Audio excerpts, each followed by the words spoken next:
আমি সজীব ওয়াজেদ জয় বলছি। আপনারা জানেন, আপনারা নিজের চোখে দেখতে পেরেছেন যে জাতির জনক, জাতির পিতা বঙ্গবন্ধুর বাসা, সেই ঐতিহাসিক ৩২ নম্বরকে পুড়িয়ে ফেলা হয়েছে। এই প্রটেস্টার তো বলবো না, এই মব জাতির পিতার বাসাকে পুড়িয়ে ফেলায়। সেই বাসা যেখানে বঙ্গবন্ধুকে হত্যা করা হয়, বঙ্গবন্ধুর আমার পুরা পরিবারকে হত্যা করা হয়, যেই বাসা ৭৫-এর খুনিরাও ধ্বংস করার সাহস পায়নি, যেই বাসা এখন এতদিন ওনার মিউজিয়াম ছিল, সেই বাসাকে তারা পুড়িয়ে ফেলেছে।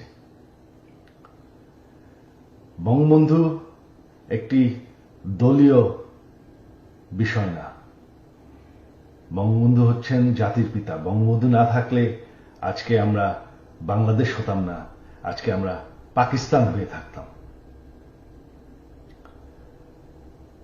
আপনারা জানেন, সামনে 15ই আগস্ট, সেই কালো রাত, যেই রাত্রে বঙ্গবন্ধু এবং আমার পরিবারকে হত্যা করা হয়।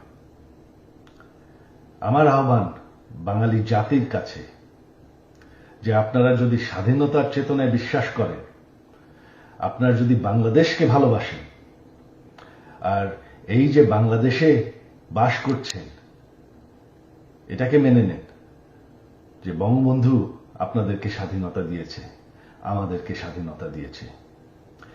এই 15ই আগস্ট আমার আহ্বান আপনাদের প্রতি, শান্তিপূর্ণভাবে ৩২ নম্বরে গিয়ে ফুল দিয়ে আসবেন, দোয়া করবেন বঙ্গবন্ধুর জন্য, স্বাধীনতার চেতনার জন্য এবং আমার পরিবারের জন্য। এই হলো আমার আহ্বান আপনাদের প্রতি। ধন্যবাদ। জয় বাংলা, জয় বঙ্গবন্ধু।